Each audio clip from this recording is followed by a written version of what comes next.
Alright guys, this is my favorite part of the mask making project. So at this point you should have sewn along the top. This is actually our top. Sewn along the top, you sew along the bottom.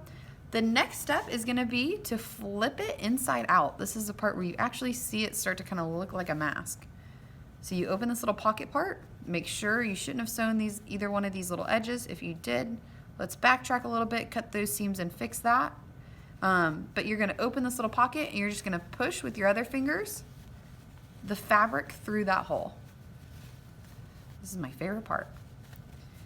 This is also the part where you can see kind of your craftsmanship. See how well you did, how close your stitching was, how tight your little stitches were.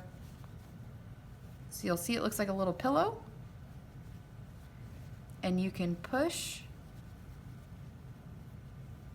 one fabric so that it kind of sits nicely inside the other one.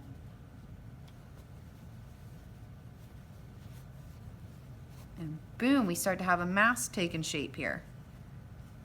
So you see we have what's starting to kind of look like a mask here. So now we need to add the little edges. So there's a couple ways to do this. If you would like ribbon attachments, like I brought this mask over just to show you one option.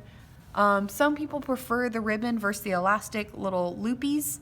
The ribbon, it ties around your head, kind of Grey's Anatomy style. You have one that ties up at the top behind your head and one that ties lower, like around the neck. So it's secured onto your head with the ribbons.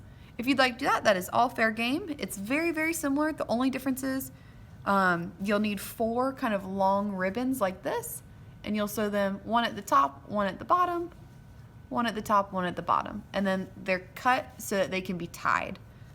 These ones are not loops, they're just cut and then you tie them behind your head. Or you can use elastic. It would probably look something like this. And for this part, you're gonna take your edge. It's like a raw edge right here. This should be the only side of your mask that you're gonna actually see your stitching. Here, if you've done it right, your seam is a nice smooth seam. You don't see any of those little frays or stitching, and the same thing on the inside. You would have nice smooth seams. So we want a nice smooth seam on these edges. So what I'm gonna do is I'm gonna take the edge here, I'm gonna use my fingers and I'm gonna fold it in just a little bit. I'm folding it in maybe 1/2 inch. So that if I were to sew this closed, it would have a nice clean edge. So what I'm going to do, I've knotted my thread. I'm going to push it in at the top of one of these corners. I'm getting right up there close to that little edge. I'm going to pull it through so that the knot catches. And then I'm going to start to stitch this closed, but I'm only going to stitch, this part's super important. I'm only going to stitch like 2 or 3 little tiny close together stitches here. So boom, just to kind of start closing this gap. I'm checking my thread to make sure there's no snags or tears. I have one little snag here I want to fix.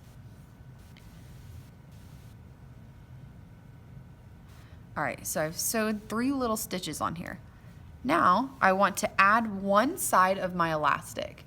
So I still have it folded down. I haven't sewn the entire thing shut. I'm just going to put one edge of my elastic into that little pocket.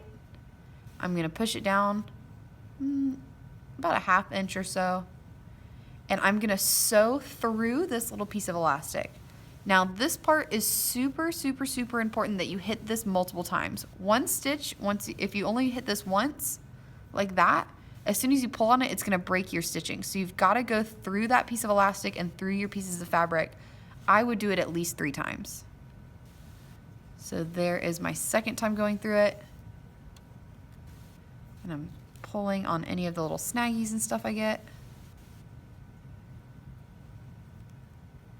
Let's see. A little snag in my thread here.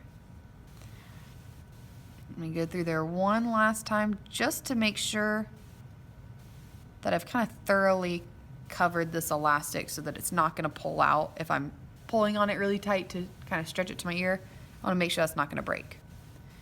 So now I'm just going to keep stitching like I would normally. I still have that clean edge there. And I'm keeping my stitches pretty close together and just going to sew down my mask here.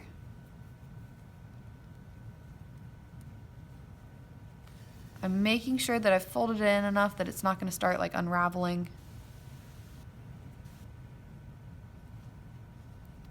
Going in one side, and I'm pulling it tight, and out the other side, and pulling it tight.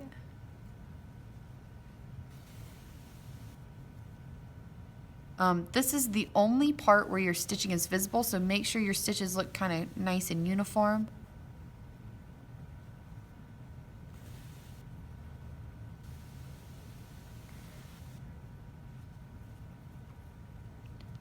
And when I get pretty close to the end here, you'll see that it's almost sewed shut, but I still have enough to put like about a finger width in there. What I'm gonna do is put the other side of my elastic or my other ribbon, if you're using ribbon, into that little pocket. And I'm gonna do the same thing I did with the top one. Let's see, I'm gonna put a couple more stitches in here before I do that. You want them pretty close to the top and bottom of your mask so it'll lay flat. But before I close this off, I'm putting that other edge of this elastic in there. I'm just kind of threading it down that pocket a little bit. And I'm gonna make sure I hit that 2 or 3 times. I would say at least 3 is probably the best bet. So I'm just going back and forth. I wanna make sure that elastic is really, really secure in there. And that no amount of me pulling on my mask is gonna make it fall out. And then the last step is gonna be tie your knot. I've sewn all the way up to this little edge. I'm gonna go in my fabric and out my fabric. Same way I tie all my knots.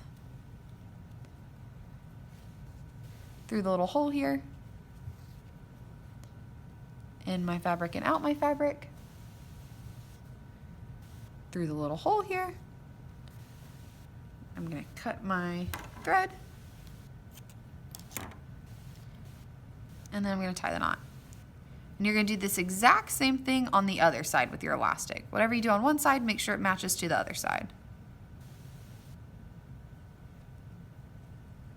Got that twice. It's important, again, like I mentioned, make sure these stitches are pretty close together and pretty uniform. Don't accidentally cut your knot here. Cut any excess thread. And you should have a nicely hand-stitched side.